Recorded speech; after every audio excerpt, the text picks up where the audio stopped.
Please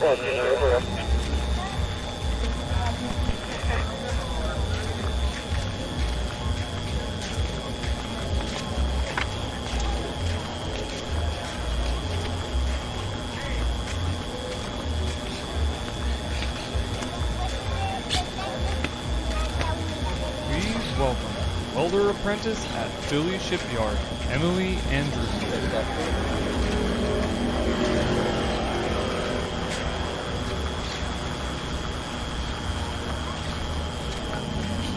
My name is Emily Andrews. I'm a welding apprentice here at Philly Shipyard.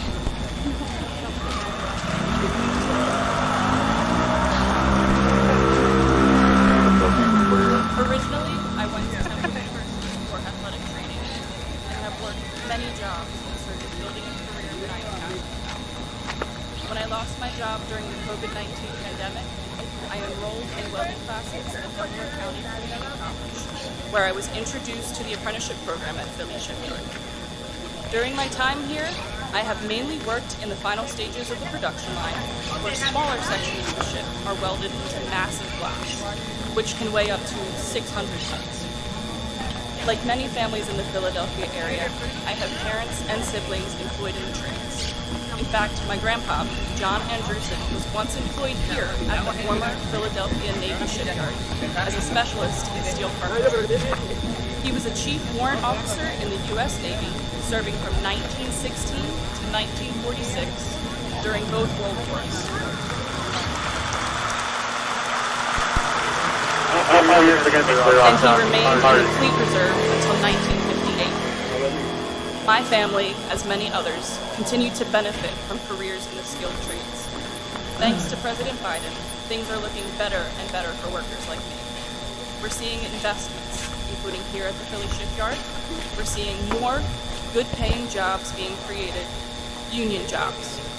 That is why I am honored to introduce a true champion for America's working families and America's unions, President Joe Biden.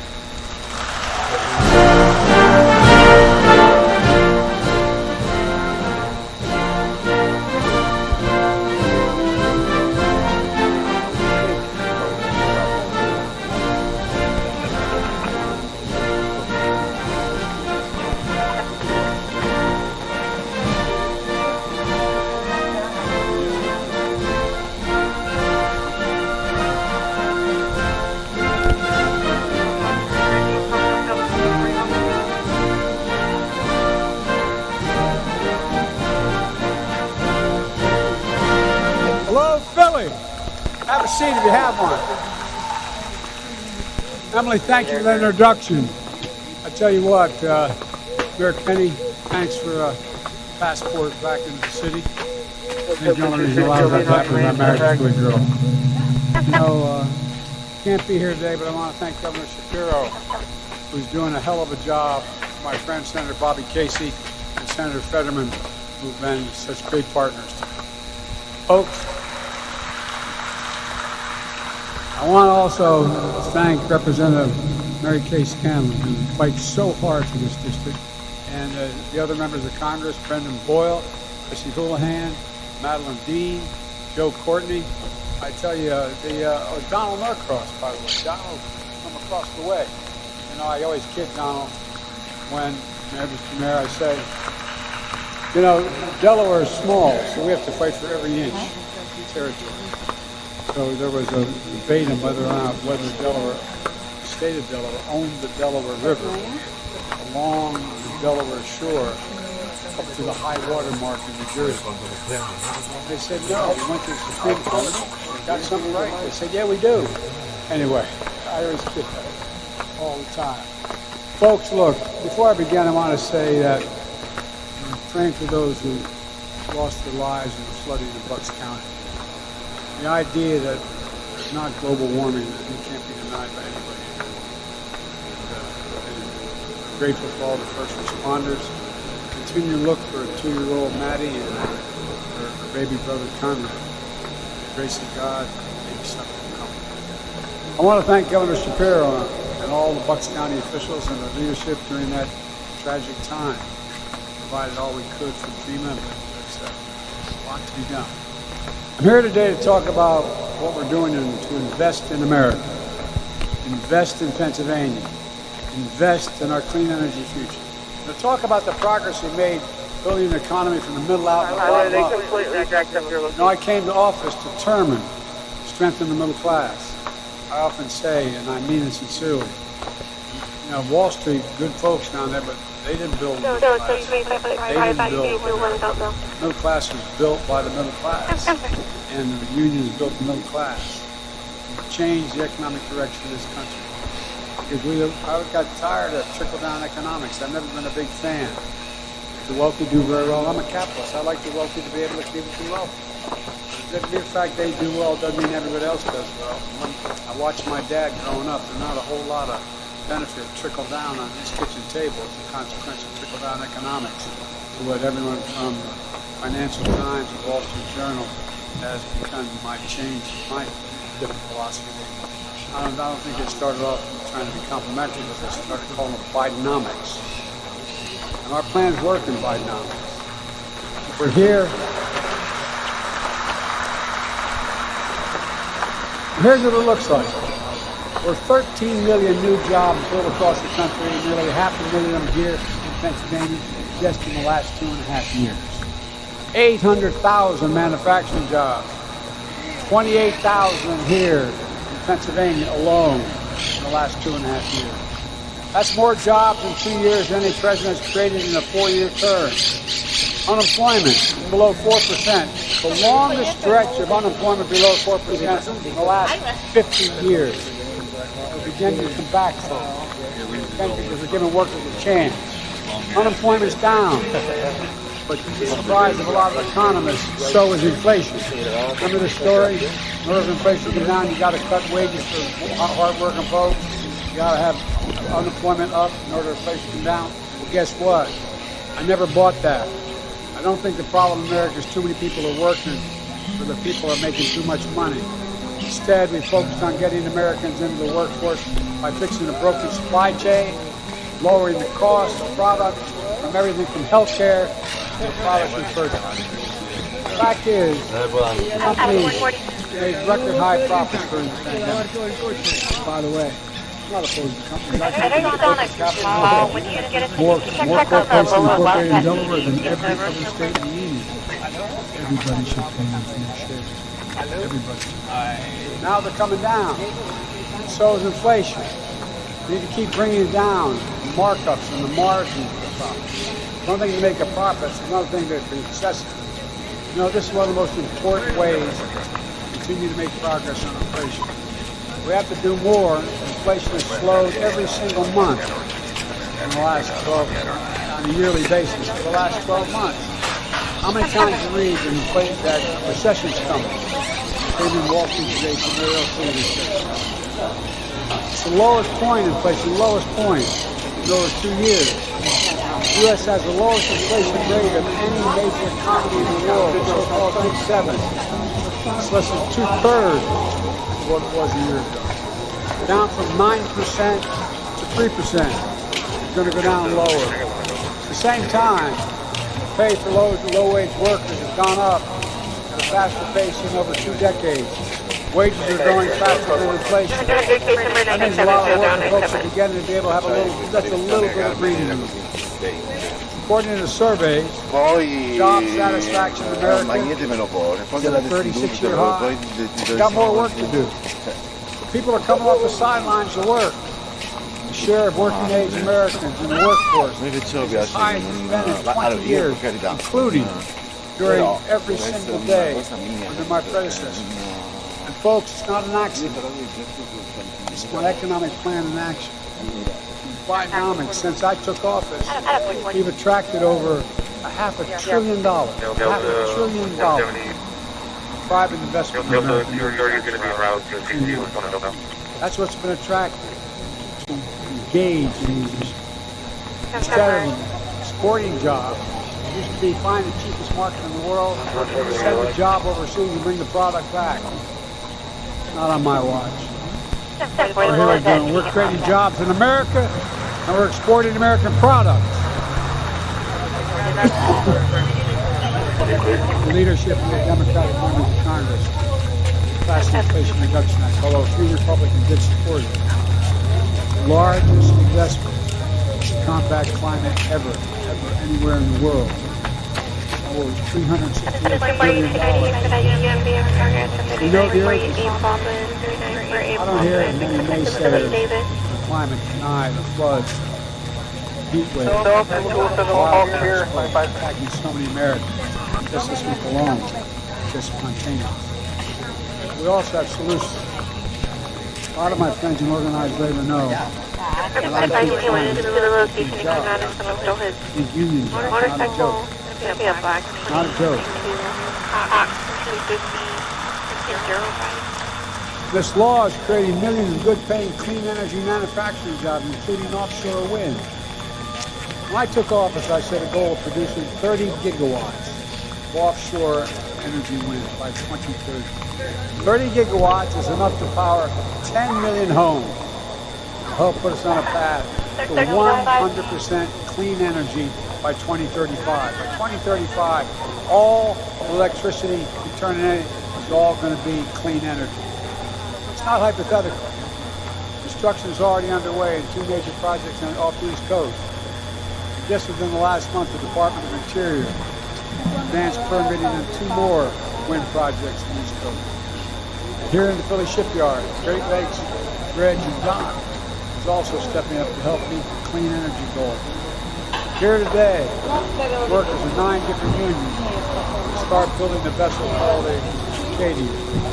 It's going to place heavy rocks at the base of an offshore wind project to stabilize them when they put these down. And it's going to protect it against erosion. Be the first vessel of its kind that's made in America, American-owned, American-operated. And the rocks will come from American quarries. They'll be loaded in American ports. Steel for vessels being made by the United States steelworkers in Indiana. The engine will be made in the United States electrical radio and machine workers in Pittsburgh. The crew is going to be American mariners from Seafarers International Union. Turbines themselves will be as tall as the buildings in Center City, Philadelphia. That's how big they are. And blades 110 yards long. I went to see them being made in Colorado. It's breathtaking. And I might add, notwithstanding what the other guy said, windmills do not cause cancer. Look, some folks may not know there was a law in 1920 called the Jones Act. It says ships traveling between U.S. ports have to be American-built, American-owned, and have American crews. There's some content to rely on ships built overseas without American crews and operators. Again, not on my watch. We're strengthening American shipbuilding, supporting good union jobs, and bringing offshore wind supply chains back home. Before the pandemic, supply chain wasn't a phrase that most Americans ever thought about. But today, after raising costs, everybody knows what it's about. Our investment in America generally, bringing our clean energy supply chains home. Since I took office, we've seen more than $16 billion in new offshore wind investments, including 18 offshore wind vessels, 12 manufacturing facilities, and 13 ports. Today, we announced the first ever offshore wind sail, Gulf of Mexico. I think I'm kidding. I ain't seen nothing yet. Across the Delaware River in Paulsboro, New Jersey, workers are welding the steel foundation of another large-scale wind project. That's going to create more than 3,000 good-paying jobs.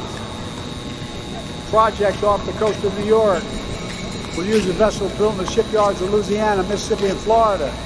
Rely on electrical substations, engineered in Kansas, made in Texas. The Inflation Reduction Act offers tax credits for projects using American-made iron, steel, manufactured projects, so our clean energy future will be made in America. I mean it. All this investment, you know it better than any group of people like you. All this investment. You're at home. We're making sure these new jobs come free and fair. Check 1306 or 1303. That is show 1306 hours for training. 1303.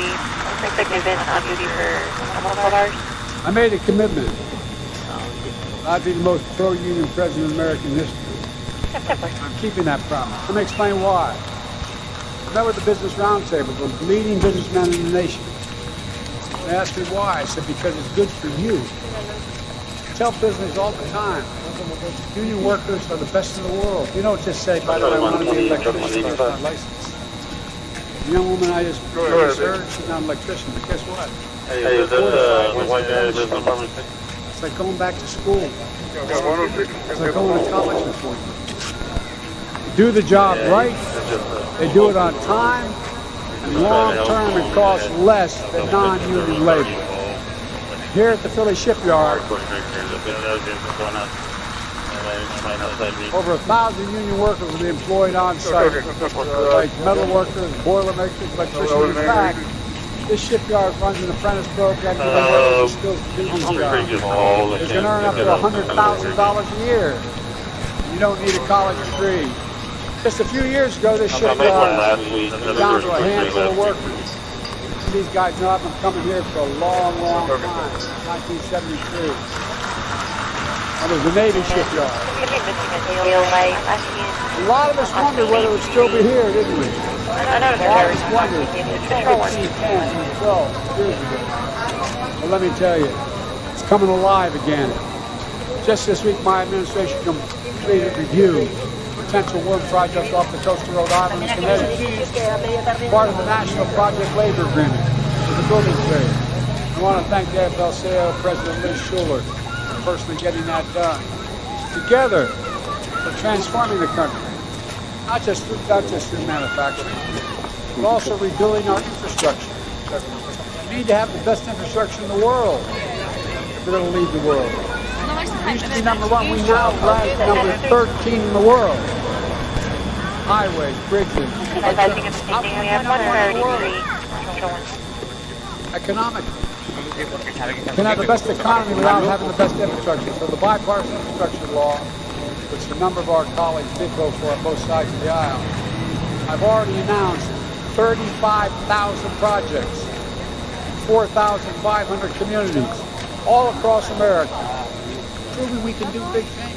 By the way, right here in Philly, we're going to build billion-dollar tunnels underneath the water as you go from Amtrak station heading north. Increase the speeds of trains. The other goes 100 miles an hour instead of 30. Guess what? When you get to point A to point B, and you can do it on rail and when you get far home, keep it easy. It saves money. It saves the environment. There's no better example here in Philadelphia than thank you about trash. 150,000 vehicles across that part of the island. 150,000 every single day. Leadership Governor Shapiro, Casey, Fetterman, Boyle, opened in less than 2 weeks.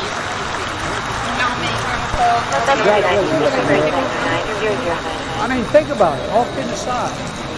We were saying that on the bridge. People looking at it, here they go. No, but just use materials from right here.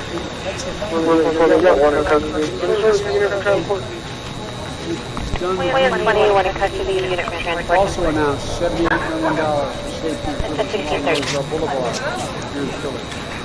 From North Broad, Bucks County line. Between 2012 and 2021, accident along that stretch of highway killed 119 people. Nearly 1 in 3 Philadelphians living in a mile there means thousands of families will benefit and make that a hell of a lot. Removing every single lead pipe in America, including an estimated 20,000 lead pipe lines here in Philly. thousands of lead pipe in school fountains all across America, including here in Philadelphia. They're rich to everyone's help, especially our children, making investments like this in communities all across the country. Red states, blue states, it doesn't matter. I'm present for everybody. I said that no matter whether they voted for me or against me, I'd make sure we change this. You see exactly where this money's going. If you're interested, go to our line, go to invest. Go. Find out what's happening in the community. Infrastructure week. You don't even have a big take. We have infrastructure decades. And guess what? It's committed $1.3 trillion. And guess what else? It lowered the federal deficit by $1.7 trillion in the first 2 years. You can do both. You know, the reason I'm saying this is we've operated on principles that haven't been working. My Invest in America agenda also had another transformative impact. All those members of Congress who voted against the bill suddenly realized it's pretty good. They're bragging about it. Well, you're dirty. As you may have seen, 40 million people went out. Marjorie Taylor Greene, a very conservative gentle lady from the state of Georgia, said Biden's doing things like Roosevelt, and it goes on the line. As if it's creating these jobs, and he thinks that. I never had endorsement from him. All kidding aside, every single Republican voted against the inflation. My money is trying to feel, the reason of the act was to repeal the clean energy provision. That's why they voted no. Any credit. Now the billions of dollars. Remember the little dudes running around North Side, North Beach over there by distinguished senator like Callaway and all that? Former coach of the winning football team. Oh, yeah. Wow. No. One. Yeah, hopefully they take them that. Working the nominations of America's finest exactly. jeopardizing our national security over domestic subsidies as well. He's also strongly opposed the five and now I listen to him on television.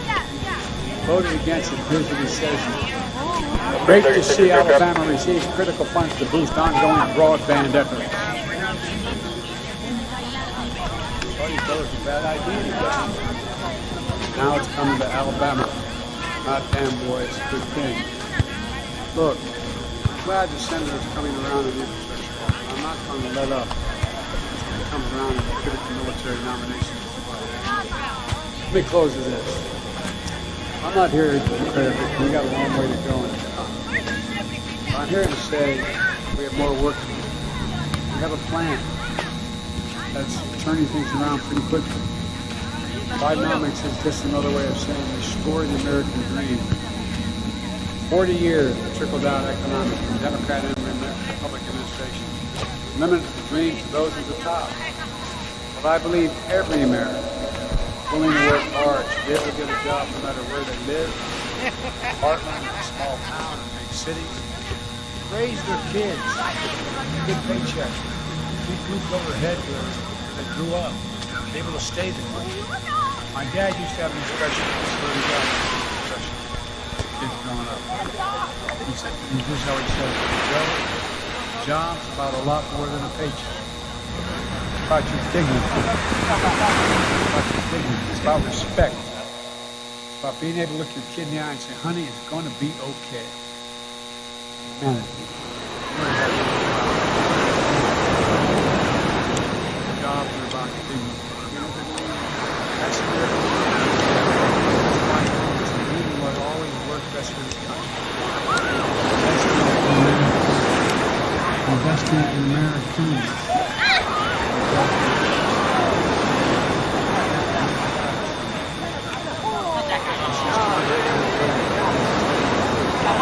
It's doing very well this year. 995 second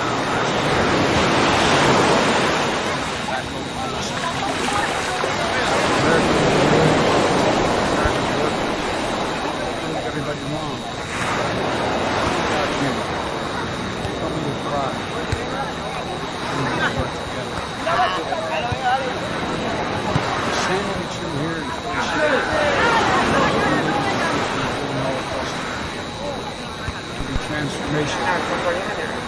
thousands of Out of 448. These projects are created. They've destroyed the sense of pride, sense of hope, sense of dignity. Somewhere along the way. The longest told, give up. Never leave well, we are and we will. You'll never believe that. I've never believed that. This nation used to lead the world. We do it again. No people in this country have to say honestly.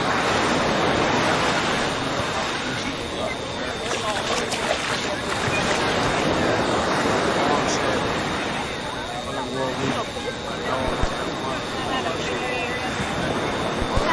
it's never been a good bet against America. Never, never, never. You just have to remember who we are. We're the United States of America. There's nothing beyond our capacity to work together.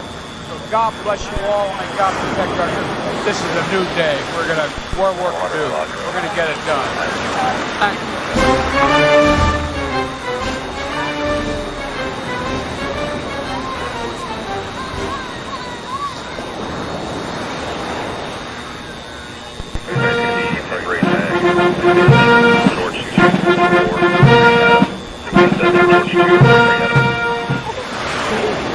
President of the United States and Dr. Jill Biden, accompanied by the Vice President of the United States.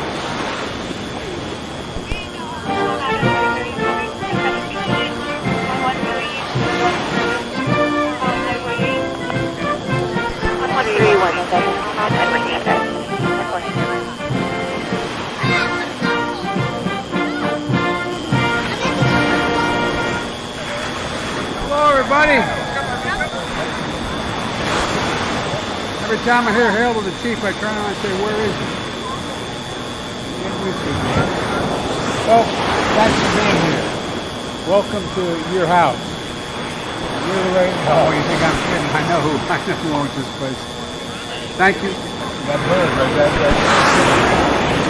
Folks, first of all, let me begin by thanking all our family. I think we underestimate sometimes. I think we underestimate sometimes how much pressure put on the family. Our grandkids, our spouses, our parents. And I want to thank you. And that's why this is really what this is all about. So thank you. Folks, look, I want to special welcome to Speaker Emeritus. She's my speaker the whole life.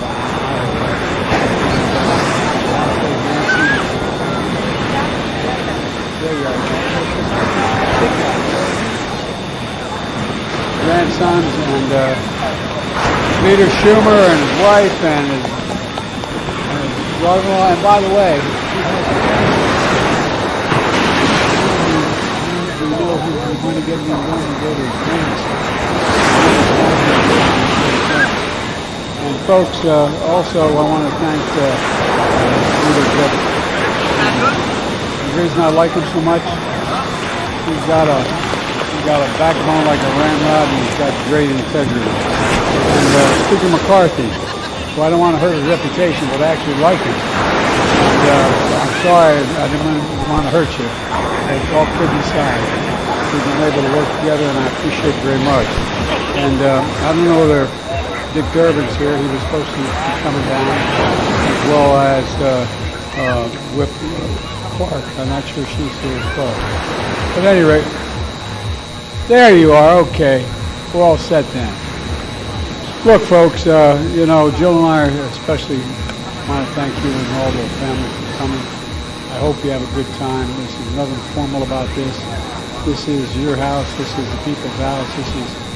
This is a night that my favorite picture. I'll end with this. My favorite picture that we have in this residence as well as home is when our boys were 7 and 8 years old. I wanted to congressional picnics, and they're standing way down there, and they're both looking at the monument, and the White House is back down. My favorite picture of all time. And I just want you to know, hope you enjoy it. You are able to spend some time with one another as well. You don't get a lot of opportunity to do that. And it reminds me of the work that we have to do.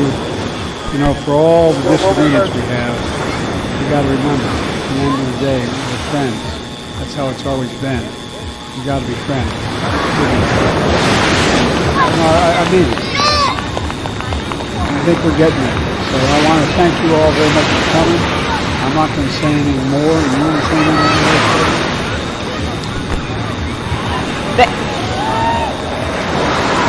Thank you all. Your role of leadership and sacrifice makes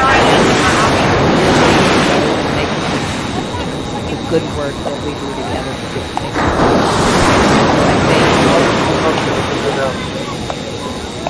God bless America. Let's get going.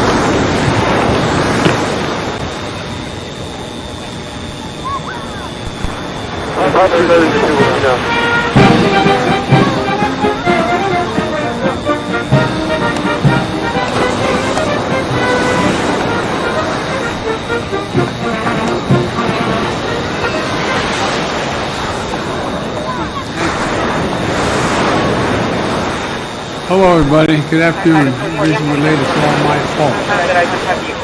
I know that's a shock. But I must tell you, I couldn't resist. The children of a man and a woman who got me started back in 1972, actually 1970, were in town and showed me. They're keeping me waiting. I really am. Look, this competition council is an important part of Bidenomics, my plan to build an economy from the middle out and the bottom up. And I think it's working. I think it's working. For example, over the past year, we've seen dramatic decline in inflation. It dropped by 2/3 down to 3% at a time when unemployment has been below 4% for the longest stretch in 50 years. I've rejected the notion that the reason for inflation is, the only way you get inflation down is reduce employment and or reduce wages. Remember what the experts said: to get inflation under control, we need to lower those wages and drive up unemployment. But I've never bought that. I don't think the problem in America today is too many people working or working people are making too much money. Instead, we focus on getting America into the workforce by fixing broken supply chains and lowering costs. The fact is, companies made record high profits during the pandemic. Now those costs are coming down, and so is inflation. We need to keep bringing down the markups in their margins and continue making progress in inflation. And promoting competition helps lower costs as well. Now, I've said this before, I'm a capitalist. I have no problem with companies making reasonable profits. But it's got to be a fair competition. Before I took office, more than 3/4 of the American industries had become more concentrated than they were before. Often just a handful of companies dominate the market. Bidenomics is about increasing competition, not stifling competition. When companies have to compete, it means lower prices, fair wages, and more innovation. That's why 2 years ago I signed an executive order to create this council to increase competition and lower costs for American households. For example, we made hearing aids available over the counter as little as $200 a pair, instead of thousands of dollars and capped price against them at $35 on those on Medicare, and thus saving folks hundreds of thousands of dollars over time. You know, we're taking aim at non-compete clauses, which prevent 30 million Americans from security guards to retail workers getting jobs in the same field. And there's no rationale for that. It's not like they have trade secrets. And we're cracking down on junk fees across industries, including banking, concert, airlines, and junk health insurance plans. Folks are tired of being played for suckers. They're tired of being played for suckers. And it's about basic fairness. Today we're taking more action. First, the Department of Agriculture, I'm going to hear from the Secretary in a moment, together with bipartisan attorneys general in 31 states in the District of Columbia, are ramping up enforcement of antitrust and consumer protection laws in food and in agriculture. For example, just 4 supermarket companies control over a third of the market nationwide. And it's even more concentrated at the local level, where consumers have had even fewer stores to choose from. Groceries in consolidated markets will charge you more because you have nowhere else to shop. Now, the Department of Agriculture and partners in the states are going to make large corporations making sure they cannot artificially raise food prices through price fixing and price gouging. Second, we're cracking down on hidden junk foods and rental houses. Folks at home know having to pay $100 or more just to fill out a rental application, even though the credit check can cost as little as $20. The application fees can be a profit center for landlords. Some accept application return to a potential tenant far more than they can seriously consider renting to, just to collect these fees. And then some charge surprise fees just to pay your rent online, and fees for services that should be included in that, like mail sorting or pest control. It's simply not right without moving. Now, several real estate companies serving tens of millions of renters, including Zillow, Apartments.com, AffordableHousing.com, they've joined us to take action against these junk fees. We're updating the websites to show renters all the hidden fees up front so you can know the full cost before they sign a lease. Third, this morning the Department of Justice and the Federal Trade Commission released their new merger guidelines. Anti-competitive mergers can hurt people and drive up costs as well. For example, hospital mergers have led to price increases of 20% or more.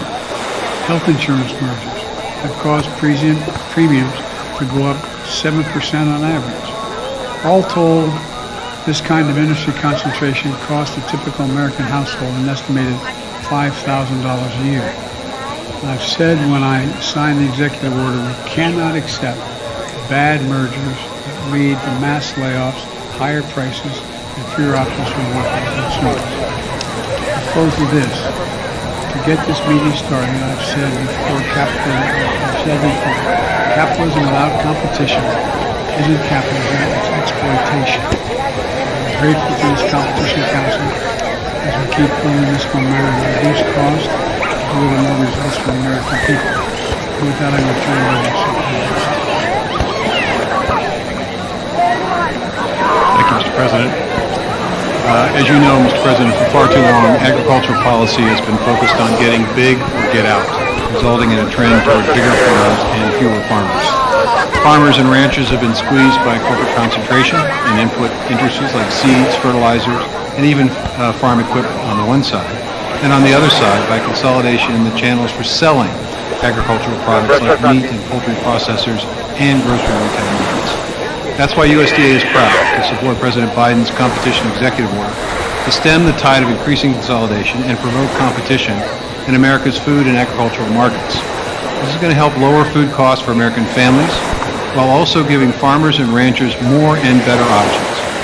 Today we're excited to announce the launch of an historic agricultural competition partnership with 32 bipartisan state attorneys general, including the District of Columbia, to leverage both federal and state resources to combat anti-competitive and anti-consumer behavior. We're pooling both our investigative resources and our legal authorities. That's going to enable us to better crack down on anti-competitive and anti-consumer practices that raise prices at the grocery store and deprive farmers of a fair return. This enforcement partnership will address the lack of competition in a range of markets, including consolidation of grocery markets that are now dominated by large chains, consolidation in the meat and poultry processing, among others. Now, this initiative, Mr. President, builds on USDA's broader regulatory efforts to help farmers get a fair share of the consuming food dollar, while supporting rural communities and lowering costs for American consumers. And we're already seeing the impact these changes are having, starting to have on American farmers.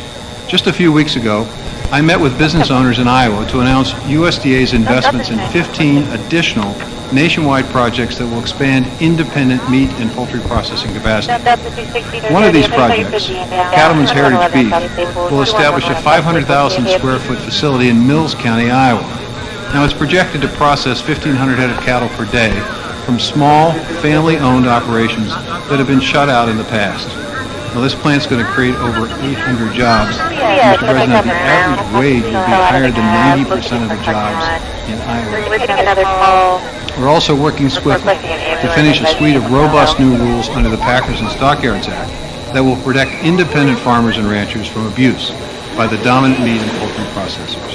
And we're also committed to finishing our work ensuring that when you see product of the USA on a food product, consumers will know that everything done to raise and process that product was done here at home. And finally, we've established a farmer seed liaison initiative, which will provide farmers a voice and greater transparency in seed patents to help provide choice and lower costs for producers. We look forward to our ongoing partnership with agencies here today, as well as with state governments, to safeguard the freedom of farmers, ranchers, and other industries from unfair practices and anti-competitive conduct in concentrated, consolidated markets. And we'll continue to be encouraged by the bipartisan discussions in Congress to increase competition and market fairness for farmers and ranchers.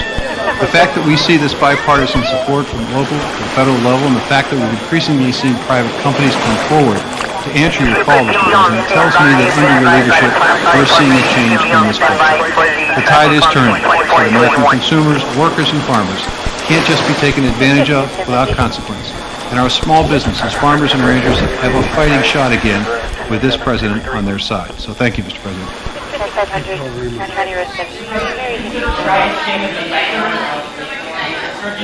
Travis